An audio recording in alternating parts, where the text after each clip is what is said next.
still do 7 NUFC Matters shows for free a week. But if you want to support the channel, there are a few ways of doing it. Hit the like button on each live broadcast or video. This helps the channel grow. Hit the subscribe button and select the all notifications option. Hit the thanks button to buy a super sticker. You can do this on the live chat too. You can also join our Patreon page or buy us a coffee at the link in all of our video descriptions below. We are also looking for sponsors. If you want our latest advertising rates and how you can get involved, then email John at nufcmatters1892@gmail.com. Thanks for watching.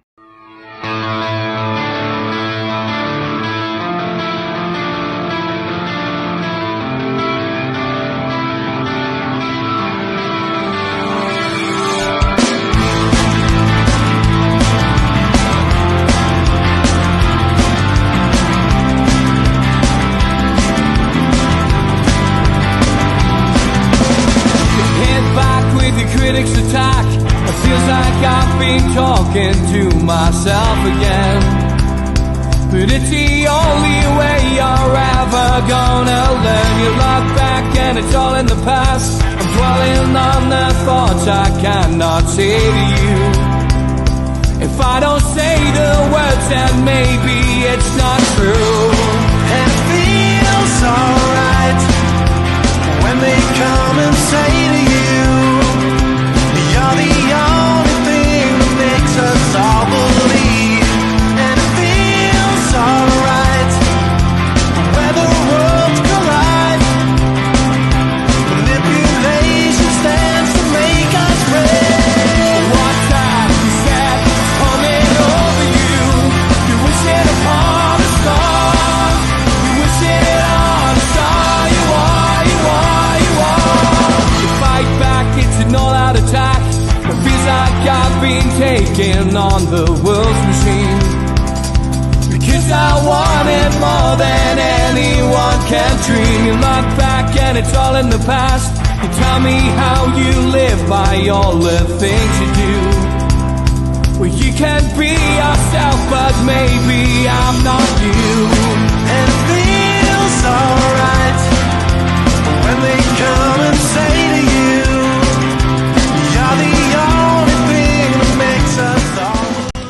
Good evening, welcome to NUFC Matters for an Ask George, which I've sprung upon you. I'm busy rehearsing at the moment. I'm going to be rehearsing for the next couple of weeks, so shows are going to be at different times and all over the place. I will do my best to keep a little bit of normality, but you'll have to bear with us. So tomorrow night we'll be talking the tune, which is a pre-record, which we recorded yesterday.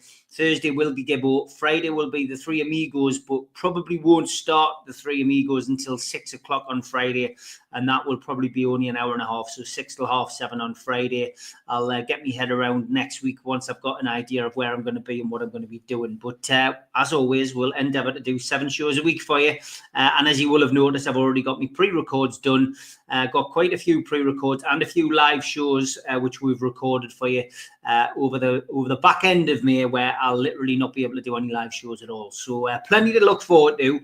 Still 7 shows a week, but just bear with us in the month of April and the month of May, because it's going to be a bit haphazard. But rest assured, you'll still get your entertainment. So George, who was at a loose end tonight, and I texted him about an hour ago saying, "You fancy doing a show?" He went, "Why, I could do with a change of scenery." So here he is, George. Thank you for stepping in. And, yes, good to see you. Good to see you. And as always, thanks for tuning in. Questions are flying in. John Askew, as always, has got a few questions already lined in. There's quite a few there, Gary and Tom I can see as well. So we've got enough to be going on with, but if you've got any bearing questions, get them in. John Askew says, does George think that we're right sticking rigidly with the 4-3-3 formation, or would he like to see a little variation for certain games? Well, you answer your own question, actually, John. If you look carefully at some of the games we've played, I'd point to the 2 semi-finals against Arsenal. We were far from rigid 4-3-3 there. We did all sorts of things which surprised Arsenal, and we've done it in other games as well. there are times that can be a bit frustrating, though, especially when we're bogged down against a lower position team. It's at James's Park. I sometimes get a bit frustrated that we're a bit slow to react. But I've got to say, John, the proof's in the pudding. If you'd said to me at the beginning of the season, George, we're going to win 22 out of 25 at this stage of the season, I would have took your hand off. I would have said, great, go for it, you know. What it might not be perfect, but they're getting an awful lot right, is how I would put it. So I understand some of your frustration, but there have, as I say, been on some occasions that I point to the 2 semi-finals against Arsenal. We weren't rigid at all. The fact that we did something unusual, particularly at the Emirates. I mean, we hardly had the ball at the Emirates. We beat them 2-0 on their own turf. So that's not rigid at all. But I understand the question. I understand your frustration. But I would say is the proof of the pudding's in the eating. And 22 out of 25. Wow, what a season already, as far as I'm concerned. So yeah, but a good question.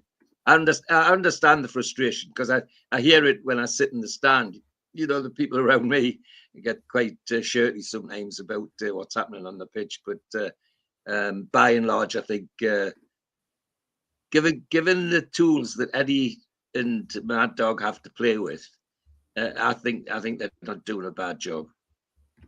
It's interesting that you say the situation around formations and the question. I get it about variations and stuff, but it makes me think about XG. That seems to be a thing which gets thrown into the equation now from commentators, George, and it probably didn't escape your notice. It certainly didn't escape mine. The Crystal Palace game that Newcastle won 5-0, George. The XG suggested this Crystal Palace should have won that game.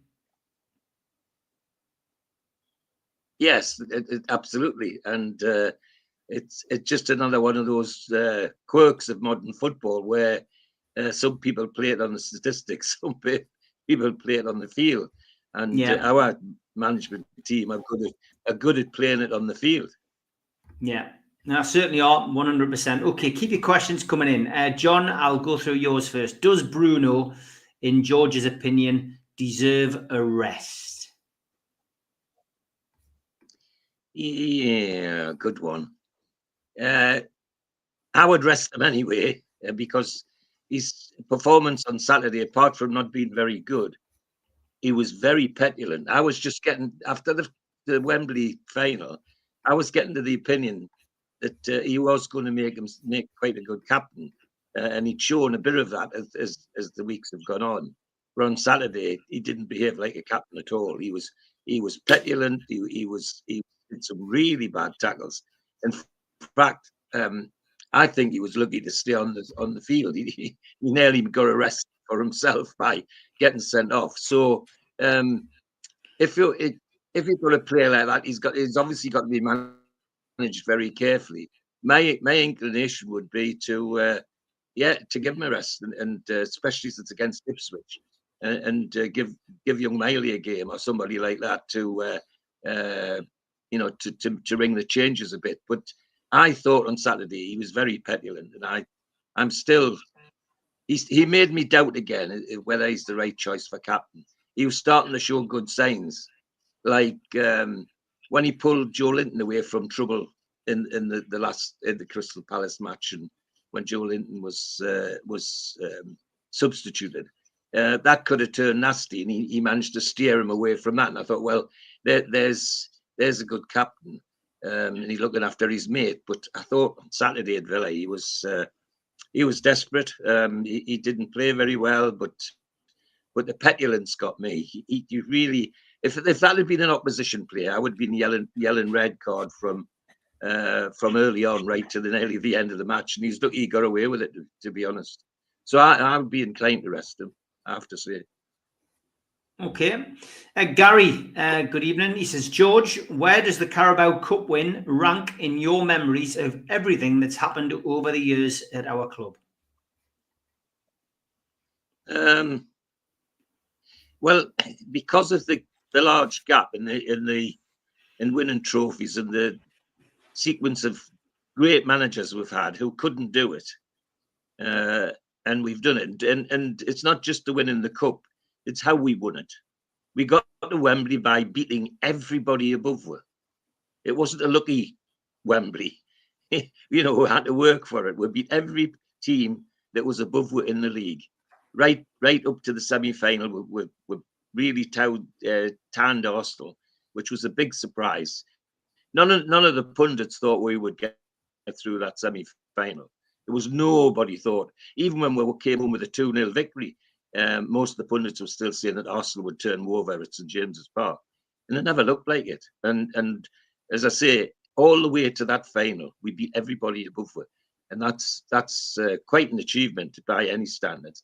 And even comparing it with the with the 50s, they were great wins, but as I've said more than once, in the FA Cup in those days was where the money was. And when you won it, that was the end of it. There was nowhere else to go after that. You just prepared for the one next year. This cup, for us, the Carabao Cup, is a beginning for me. This is the start of doing something special with Newcastle United. And I'm hoping and praying that and I can't believe they wouldn't, that the owners will support Eddie Howe in the transfer market this summer, in the window this summer, big style, because part of our defeat on Saturday was that it was one match too far. We played 6 games and we're going into a 7th with the same 11, and the way we play in modern day football, that caught up with it. Now Villa didn't, because they gambled last year and spent money they didn't have. So they're at the end of this year, when they go into transfer market, they've got a big problem.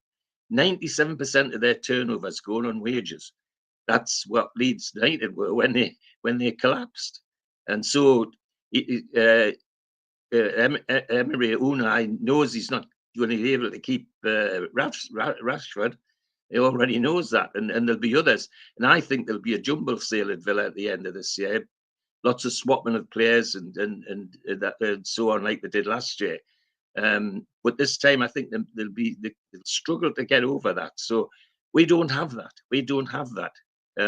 Our owners have been very, very careful throughout since they took over, and making sure that we stick within the rules very rigidly, sometimes too rigidly, for my opinion. So that's a long answer to the question. I think that Carabao Cup is up there with the best as far as Newcastle United is concerned. And as far as I'm concerned, it has such an impact.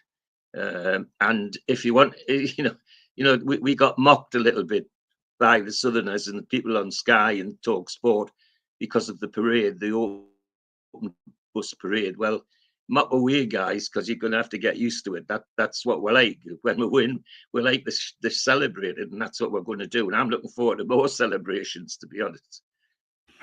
Okay, changing subjects. John says, George, do you have any concerns that the council and or pressure groups could damage the prospects of stadium relocation? Are you concerned that things might drag on painfully? I mean, obviously, he's pointing to the fact that there was a petition put up online, which had managed to attract 11,000 signatures. I've now subsequently seen people who want the ground to be moved to Leazes Park set up a petition. I'm not sure what numbers that's reached yet, but it's got a very much a feeling of deja vu, this, George, for me. Well, indeed. But I think I've pointed out before on other programs we've had that the big difference this time, John Hall and his team faced a united opposition. The council were against it. The university were against it because it was their buildings. And you had quite a strong group that was supporting the Leazes Park group, and they were against it. So it was quite a volume of opposition. And it was an opposition that had a certain amount of backing. For example, the council were in a position to do something about it financially. The big difference this time is there's only one group of people that's got money. and that's PIF. And they will, in a very systematic way, sort out how best to get around these avenues.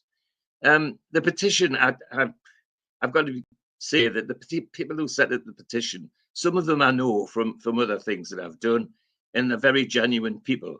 My advice to them would be to try and get to sit down with somebody from PIF and say, well, look, we don't want to stop this.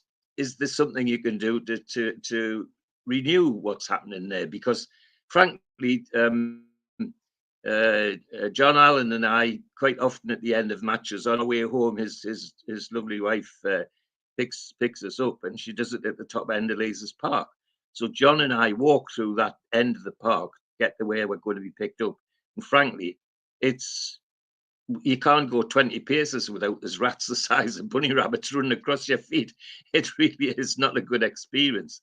And I remember, and now when Neil said it, I think on here, when Neil was in Castle Leazes, the university halls of residence, which are knocked down now, that students, particularly girls, were advised not to go near that park after dark for their own safety. Well, I don't want something like that in our city. So why not try and persuade those that are involved to replace what's there, improve what's left, and perhaps added something new where the current St James's Park is when the new stadium's open.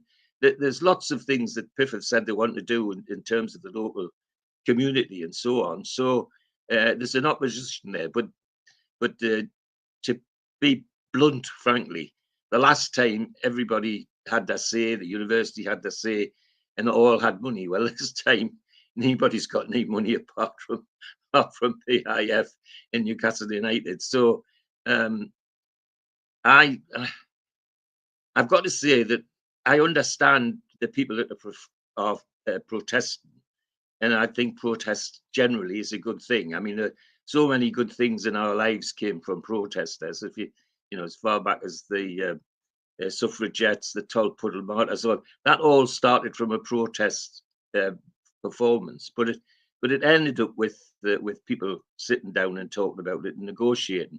And I hope that I can't imagine, for example, that PIF haven't taken notice of that somebody's upset. They won't want to upset people deliberately. They're not made like that. So I have a feeling they will come to some sort of conclusion that they can do something to help these people and not just knock things down. But the way it stands at the moment, I'm sorry, have a walk through that park. It is a nice place to be. You know, it really isn't. So something needs to be done, and I think our owners will get around the table at the finish. And okay, just to finish, the university would be happy about that too, because they're desperately short of money too at the moment. Okay, Tim says, afternoon. I recommended a friend a place to eat in Parma, and he was blown away as he was texting me when he was there. What is George's unforgettable meal, and whereabouts was it? Oh gosh, so many. I'm going to start name dropping now. I had the good fortune to have lunch with Prince Charles when he was Prince of Wales, and Camilla at Highgrove House. There was a big hoo-ha about private finance building schools and other public buildings, and he didn't understand what the furore was about. So he invited people who had been in successful PIF private finance initiatives, and people who had been in very poor private finance initiatives, to go and have lunch with them to talk about that. And I was chairman of governors of Burnside Wallsend, which was very successful private finance school build, and was invited to go and talk about it. And the lunch was just unbelievable. 5 courses of unbelievably delicate stuff from the canapes to the the entry is at the end. So that was the first one that come to mind, I have to say. So what was And, your main? very What was the pleasant. main course? What was the main course? It was now I think he'd done his homework because we were all Northerners, and I think the main course was Northumbrian beef. It was a slab of Northumbrian beef with seasonal vegetables, baby vegetables, absolutely gorgeous, melting your mouth, melting your mouth. Big question is, what was the dessert, George? It was a souffle. Aye. Did you have a cheese board? Yes. Well, I did say 5 courses. You did, yeah. I was trying to work my way around it. You must have had some Malverno red wine. It was on offer, but of course, as you know, I'm a teetotaler, so it went over my head. But in fact, it's interesting that because I turned away alcohol, that was something else that Prince Charles actually asked me about when we were off official, when we were just talking, and afterwards, you know, he was interested as to why I didn't take any of that lovely wine, and he found that interesting as well. So. Good stuff. Well, I knew everybody watching would probably want to know as well. That's why I pushed you for a few more details. So Yes, thanks for that, yes, George. yes, that's fine. Tom says, ask George, with 5 games to go and with Man City playing tonight, where do you expect us to finish? Tom, I'd be honest and say if we don't finish at least third, I'd be very disappointed. It's in our own hands. We've got over. Saturday was one of the humps I was looking for, and we've got over that now. The only other big one, in my view, is Arsenal away, and I don't think they'll be welcoming us because this is 5 games with a nice week in between for us to recover. There's no midweek games now. We're going headlong into almost a mini season, and that suits us, suits how we play, and so on. So I really think that I'd be really disappointed if we didn't finish at least third. Okay, I mean, there's the games, George. Obviously, Man Yes, City play yes. Villa tonight. What's the ideal result for you tonight, George? Man City win, Villa win, or a draw? A draw for me, so that neither gets a big march on what we're doing and what they're doing. So a draw would suit me fine. Okay, good stuff. I'm sure everyone in the chat's got an opinion about that. John says, for some reason, Paul Mitchell seems to split opinion. Do you think we'll be clearer at the end of the summer window as to how good he is at his job, I guess, was the rest of John's question. Yes, I mean, the short that's pretty straightforward. As I've just said in the first answer, if I'd be hugely disappointed if the owners don't support Eddie Howe in this summer window, and that's got to involve Paul Mitchell.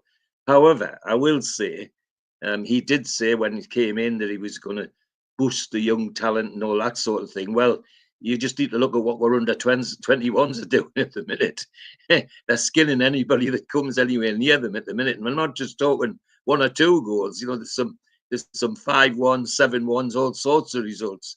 And a lot of this is kids that have appeared from all over the place, from Europe and Spain and other places. So it looks like on that score, he seems to have done some homework. If he's done the same sort of homework for the first team, because we do need in the summer, in my view, not just additions. We need additions who are ready for the first team. Eddie Howe, I laughed the other day when somebody said that which manager, something about he hasn't played his own team yet. Well, neither has Eddie Howe.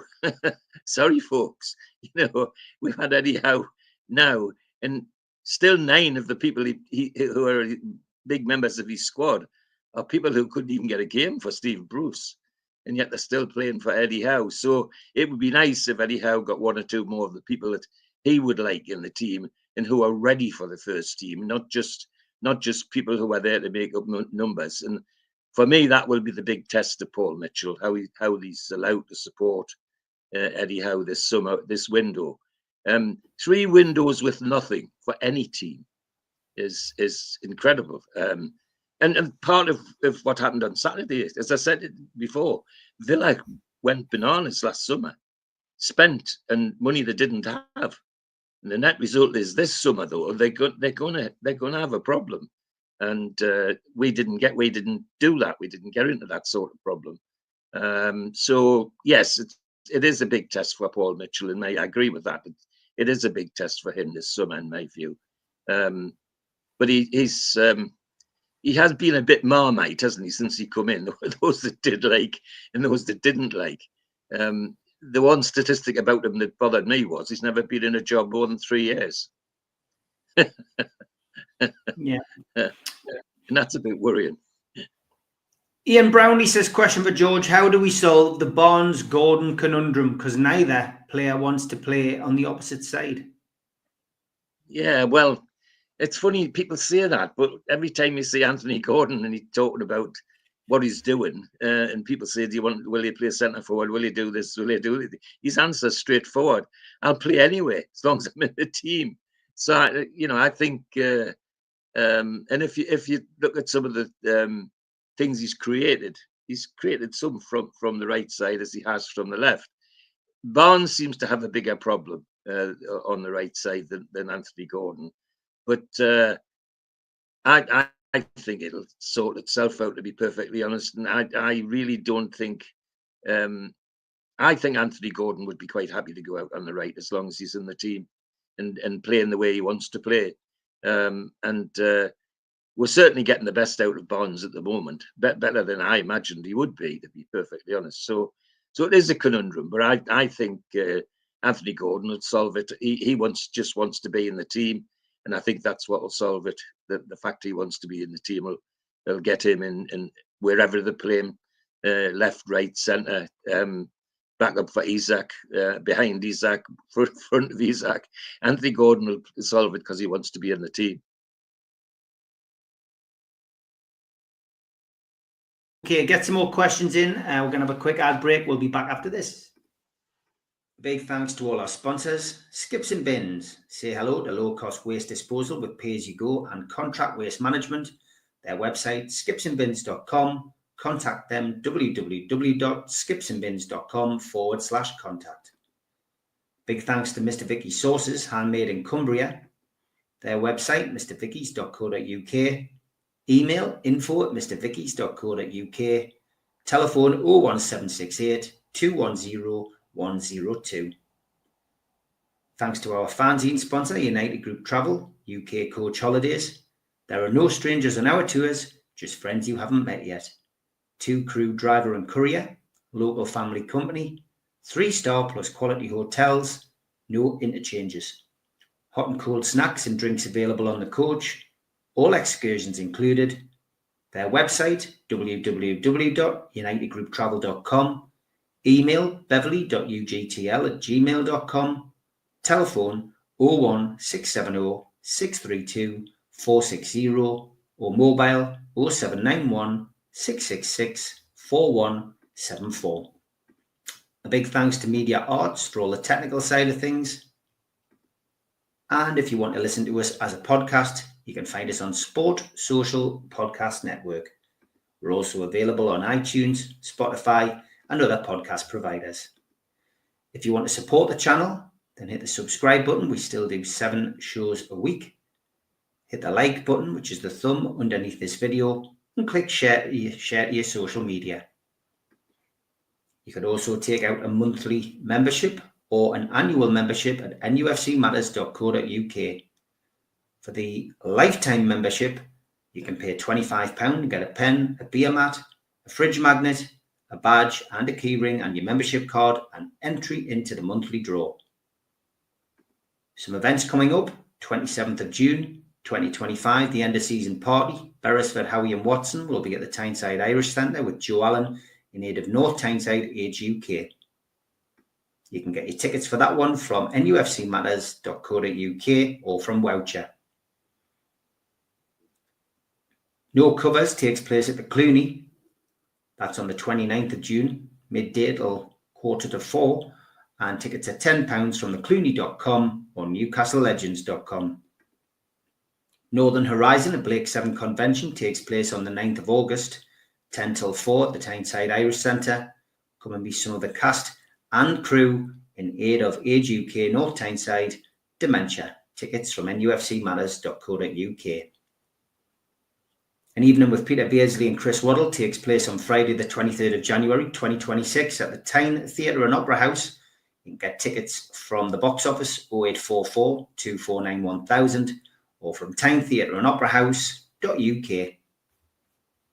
And Bad Manners are back in the Northeast at the O2 City Hall, Friday the 30th of January 2026. Tickets from ticketmaster.co.uk. And we have copies of The Entertainer's book, signed by Les Ferdinand, available from nufcmatterspodcast.co.uk. Okay, welcome back to Ask George. Get your questions in. Jules just making a point about Bruno. She went, "Is interesting, isn't it? George saw Bruno as petulant against Villa. I saw it as an incredibly frustrated player whose demeanour comes across as petulant." So it's all about opinions and what we're seeing in a game. It is very much so. Lots of questions talking transfers and stuff like that. Kuna in particular is a name that's come up, and that started with Paul Patterson. He went, all this talk of Kuna being available for 60 million. Does George thinking they're getting Delap from Ipswich for the rumoured £25 million release clause is a better deal? Yes, in short. The fact that he's English is could be quite important as well. And judging what I've seen on TV, he's been Ipswich would have been down shortly after Christmas if it hadn't been for that lad. He was scoring goals for free in a team that was absolutely awful.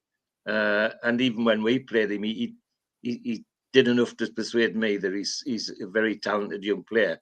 So I would be inclined to go for Delap. Less of a risk in my opinion.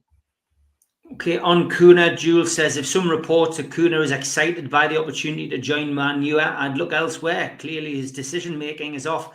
Mind it's likely red cartel propaganda, which I would probably agree with. Yes, and Les says they've added Arsenal and Aston Villa to the Kuna list. Something wrong when Sky are doing business for you. We're going to see a lot of that. And Gary says Romano's has said that they've already discussed Man U and he's excited by the project. Well, if he's excited by Manchester United's project, let him crack on. Absolutely.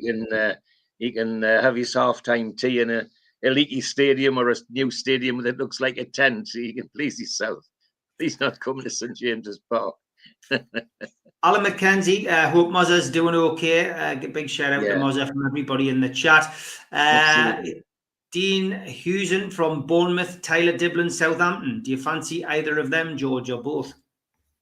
Both good young players. I have a question mark over Diblin.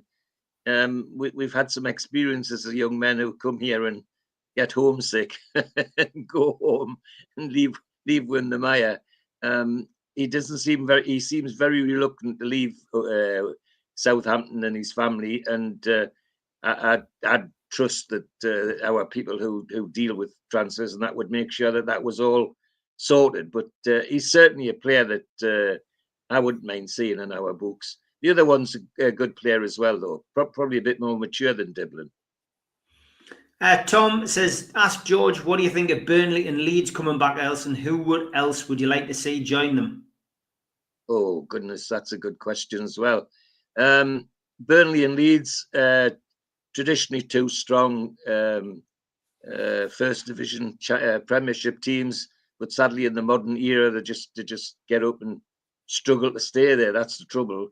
Like last 2 years, the three that came up were the three that gone down 2 years on the run. That can't be an accident.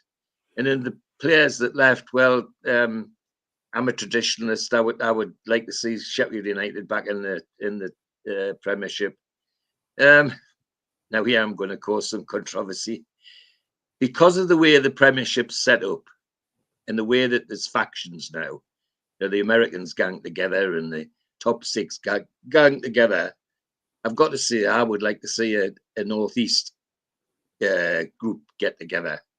And it might hurt a lot of people by saying that if Middlesbrough and Sunderland were in the Premiership, that could cause a stir. I'm sure it could, but it would cause a stir in all sorts of places, including here. No, it's Sheffield United. If I'm pressed for a name, would be my choice. One of the oldest clubs in the history of football. And again, they get up and struggle. And this year, I mean, Wilder has his fans and he has his enemies, but anybody who can go into a club that's changed 31 players, 31 in a season, and still gets them into the playoffs has got to be doing something right. And they look very good against Burnley yesterday or whenever it was. I watched them on television. So I would like to see Sheffield United come up. I mean, me personally, I'd love to see Sunderland come back up. Yeah. Sunderland, I agree with you. But what a great year this has been with the two teams going up, Burnley and Leeds. And they're two good away trips. They're not, it's for everyone who journeys home and away to watch Newcastle. They're two good trips close to home. We always fill our away allocation anyway. Most all the Northeast teams do. We've all got good away support. But those two grounds are, they're at least they're closer for fans. You know what I mean, and not as time consuming getting there. In the old First Division days, the league, when they were doing the fixtures, always made sure that at Christmas and Easter, the big holidays, the local clubs that were nearest were the ones we visited. Our Easter trip was always to Leeds, or they came to us, one or the other. And at Christmas, it was us to Sunderland and Sunderland to us, and vice versa. Same with the borough. So, there's a lot of history in that. And I wouldn't mind seeing it all back again. But gosh, it would take some pushing. It would take some pushing. Well, yeah, they want to bring the Texaco Cup back. That's what they want to do. Bring that back. Jules says Coventry and Sunderland, two places you don't want to be sent to. God, when Jules has this time off, I think she's going to some kind of comedy school, George. I think she's taking lessons. She's becoming the new Joe Allen on this channel. Tom Dixon says, ask George, do you think Newcastle should go for Kevin De Bruyne in the summer? No. Straight answer. He's leaving Manchester City at the right time for himself, and when a player does that, you're buying him at the wrong time.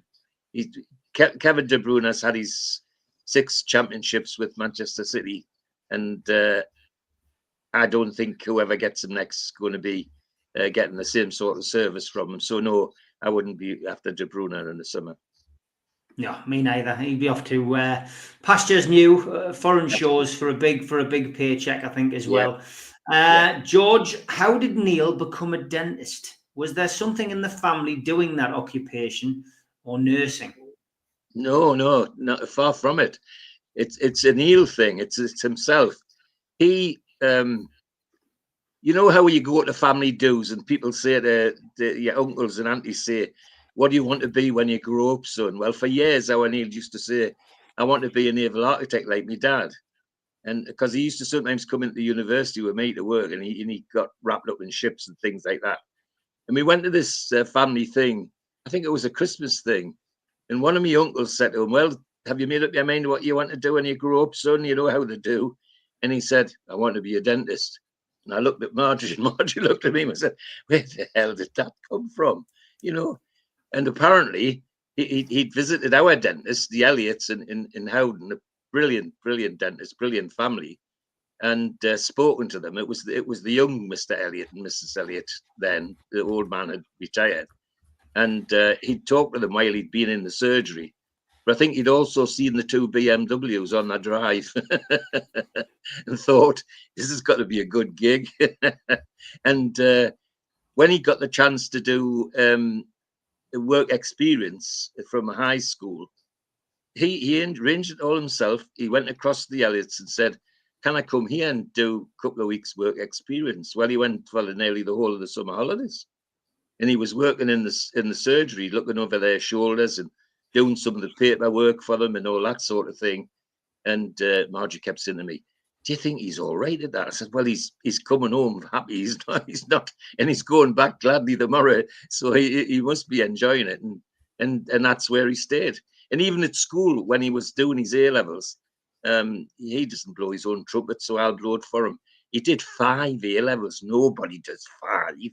And despite pressure from me to drop 2, just do the 3. No, I'm going to do the 5. And he did the 5, and he got 5. Very good grades. And throughout his A-level at the Burnside, teachers were saying to him, well, be a doctor, man, be a doctor. And he says, no, I want to be a dentist. I want to be a dentist. So there he is, doing what he loves doing. And I have to say, the evidence of what's subsequently happened over the last 20-odd years since he qualified is he was right, because he's brilliant. I know I'm blowing his trumpet. He's brilliant at it. He has an incredible reputation, particularly working with children. And anywhere in UAE, if you talk about dentists, people know about the Geordie dentist. So there you are. That it was all of his manufacture, nothing to do with dad or family or anything else. So I think, yeah, it's as simple as that. His choice, and it was the right choice, I've got to say. Barry, good evening. He says, George, do you think it was a mistake to extend Fabian Schär's contract? I feel it was a bit of a backward step when we should be investing, I guess, in new talent. Good question, Barry. But the reality is that at some stage we're going to be short of people. Fabian Schär, I think Tom from Minnesota put it right on the fans forum last night when he said that he's at a stage like some of the others, like Trippier, that 2 games a week's 1 game too many. He can cope with 1 every week, so he becomes a good backstop. He's still a brilliant player. I mean, how many centre backs have got 54 goals on their CV, like Fabian Schär is, and he scores some pictures of goals. He teaches some of the forwards how to do it, but. No, he's. I think a year was right. That gives us time to slot in when Botman's fit again and doing all of that. I still think we might get a surprise when young Alex Murphy comes back from Bolton, because there was the makings of an excellent defender in there, and he's still ours. So there are younguns around, but I agree with what some people have been saying, that. We do need a young centre back to go alongside Botman to take us forward in the future. But I think the 1-year contract was probably enough as backup, because if we get rid of him now, if he went now, it wouldn't take much of an injury for others to put one in a black hole like we've been in before. So I don't want that to happen. So I think the 1 year was right, but he's now going to have to accept that he's a backup, but he's not first choice, I think, next year. Yeah. Barry also said, what's your opinion on all the comments about nobody wanting to play a second or third choice striker? Surely it's about rotation. We need more options up front. Absolutely. Couldn't agree more. And I'm mystified now, is the only word I can use, as to why young Asula has not been given more game time. And that's got to be surely that somebody like Eddie Howe and Mad Dog don't think he's up for it, or something like that. So we don't really have a backup in the sense that we would like. I mean, Callum Wilson's been brilliant, but at the moment he looks like just what he is, like somebody on the way out of his towards the end of his career, and good luck to him. So he's not even a backup now. So we need to get somebody in that's going to challenge Isak, and Young Delat may be that person. They could. We do need somebody. That the point of the question is a good one, because we haven't got that sort of backup that we should have. We've never had the luxury, for example, of having 2 people who play up front together as a pair and play off each other. See, I can remember history lesson. I can remember watching two forwards who played together, one called Jackie Milburn, one called George Robledo. In one season, Milburn scored 34 goals and Robledo scored 30. Can you imagine 2 forwards in our team now who would do that? Who would tear the Premier League up? We've never had that, not a pairing like that for a long time, not since Andy Cole and Peter Beardsley, etc. So, yeah, it's a good question. We do need more backup, and that's where I think we need. And I've got a feeling that we're looking at the spine of the team, as they call it. My understanding is that Young Trafford's already agreed to come from Burnley to Newcastle in the summer. Do you think it'd be a good fit? Do you think it'd be a good fit, Donald asks? Yes, I do. And then a centre back, and then some the support for centre forward, and that would certainly sort the spine of the team out, which is where I think we need support, need help. Okay, got a few more questions coming in. Ask George, does he think Alexander Isak will sign a new contract at Newcastle? Yes, I'd be amazed if he doesn't. Everything I say about Alexander Isak, and when he talks, he doesn't look like a player who wants to go anywhere. And to be perfectly honest, I reckon the clubs put such a price on it. There are very few clubs in the world that could buy him, never mind in the Premiership. But I don't think he wants to go anywhere. I think that lad would be happy to stay at Newcastle for quite a long time. He knows he's the big fish in the little pond here, and he's loved by everybody that sees him. And the fact that I'm staggered at how very quick his English has improved in this last year, and his Geordie. So yes, I would think I'd be very surprised if Alexander Isak went somewhere. There are lots of people in the south who are trying to take him away and stick him here and stick him there. Well, I think that's clickbait. That's paper talk for me. No, Alexander Isak will be here for a while yet. Les says, the truth with Fabian Schär is we need him to mentor any younger centre-backs we sign. We need that balance. So yes, a new contract was optimum, in my opinion, and he's easy on the eye. Les, you let yourself down with that final statement. Gary says, 3 years left in June, is it, for Isak? Yeah, he's still got a contract, which is why I think, if I remember rightly, I think it was Darren Eales said, he has a contract. However, there's nothing stopping us looking at it in due course. And I think, I think Champions League will play its part as well. And I get it done up. Isaac signs a new contract, Sky pundits will shut up. Yeah, they'll shut up about him, but then they'll move on to somebody else. That's the problem, isn't it? Yes. They're the two things we're going to hear all summer. Isak to Arsenal, Gordon to Liverpool, isn't it? Yeah, exactly. Bruno to Man City, you name it, that's it. Gary says, my opinion is there'll be compromises. This is with regards to the ground.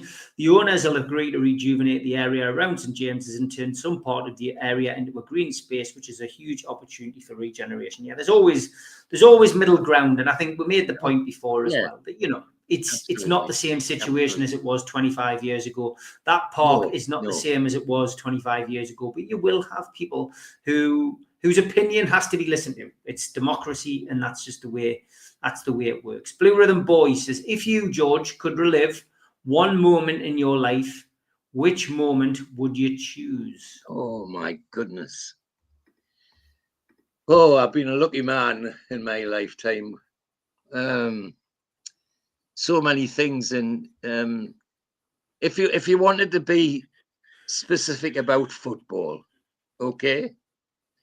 As a 15-year-old, when I'd just signed for Newcastle as a schoolboy, and I went up to St James's Park on a Saturday to find out where I was playing, because that's what happened in those days. We had 4 teams: first team, second team, third team in the alliance, fourth team in the combination, and the 2 junior teams as well. And I went up expecting to be in the junior team, and waiting for me was one of the youth coaches, a lovely man called Benny Craig, great fullback, should have played for England but didn't, because of the war. And he said, the 8 teams playing at North Road and Moore's End, which where they used to play, and they need a left back. So I've told the manager, I'm taking you down. So here I was, 15 years ago, going straight into a third team with, I knew there was some people who played in the first team in the team, like Billy Thompson was coming back from injury, and one or two others, Reggie Evans on the left wing, who'd been in the Youth Cup winning team. So I knew there was some great players in this A team.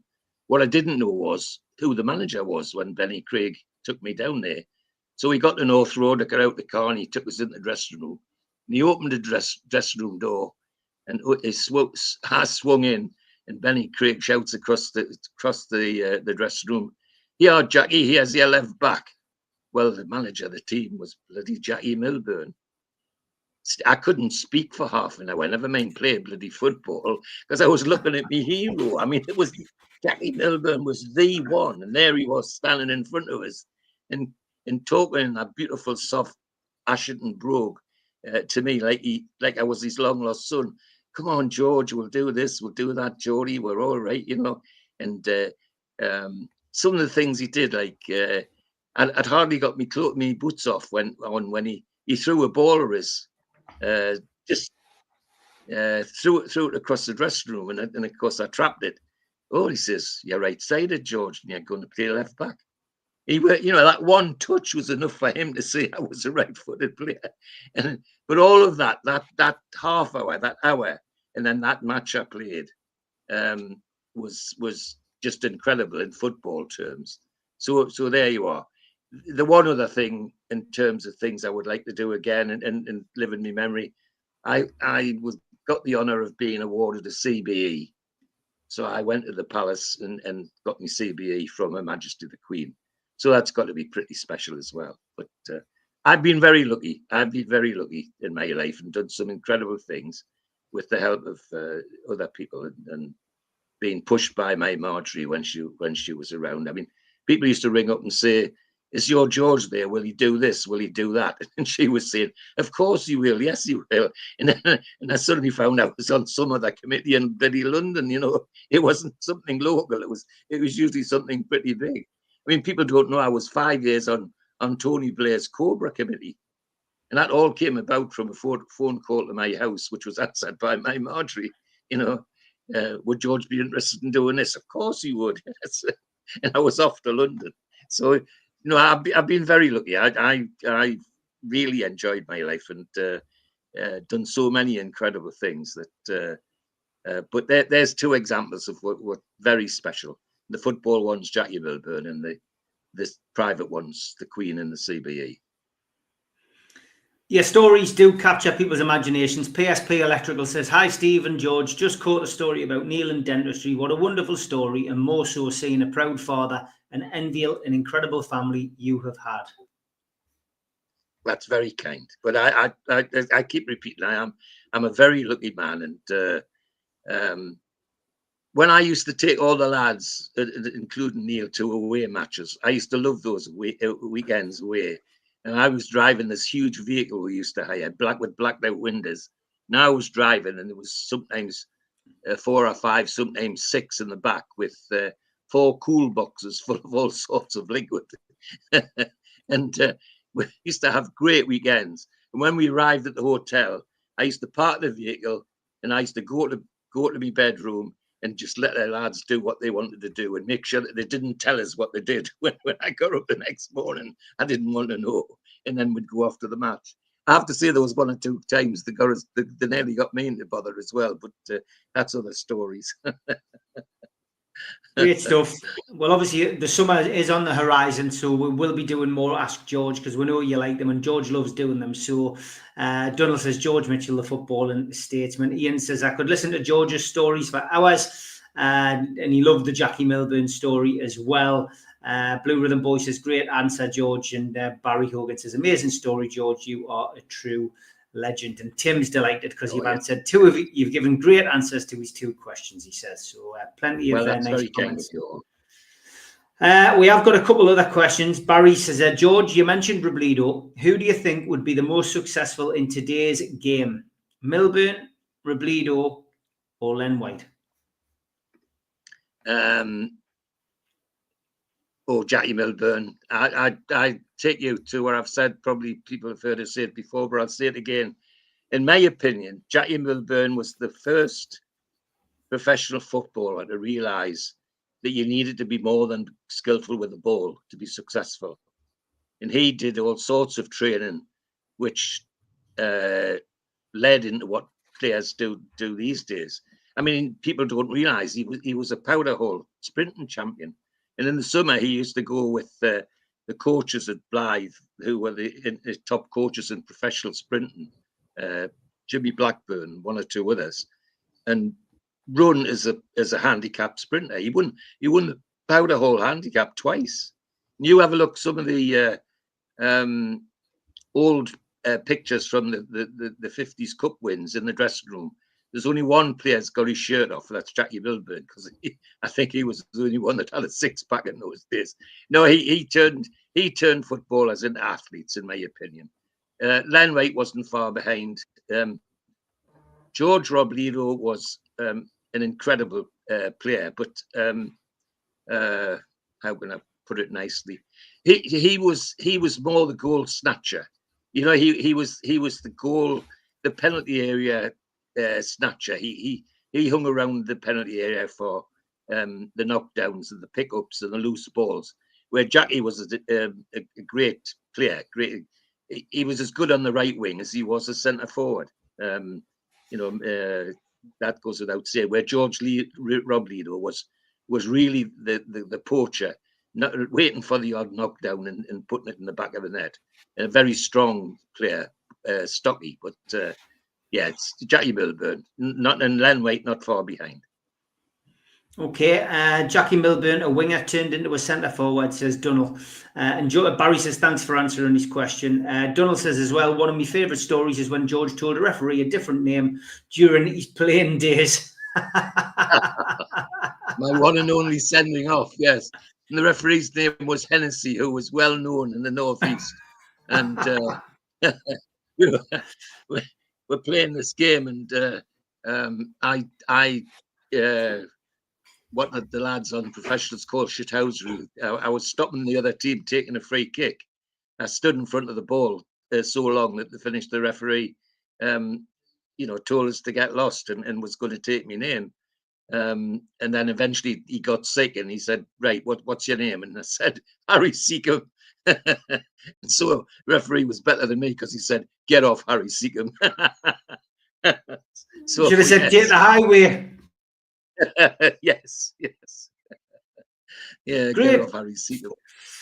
Great stuff. Last question goes to Blue Rhythm Boy. He says, who would you start, who would you bench, and who would you sell? Milburn, Shearer, Beardsley. And he said maybe Super Mac is a fairer comparison instead of Beardsley. He says, so he's changed his mind. Super Mac, Milburn, Shearer. You've got to sell one. You've got to put one on the substitutes bench, and you've got to play one. Oh, in modern days, Milburn would be in the team because of his versatility and his extra pace that Shearer didn't have, and Shearer would be on the bench. Okay, there you go. Great answers to some great questions tonight. As I say, me and George will be back doing this on a regular basis in the summer. We will also be bringing Ben Jacobs back to the channel because he's vital during the summer to separate the wheat from the chaff.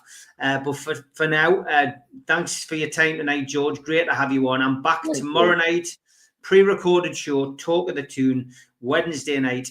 And that'll be at 6 o'clock. So make sure you join us then. George, see you on Friday for the Amigos. Yes, thanks for watching. And you're all very kind. Thank you very much indeed.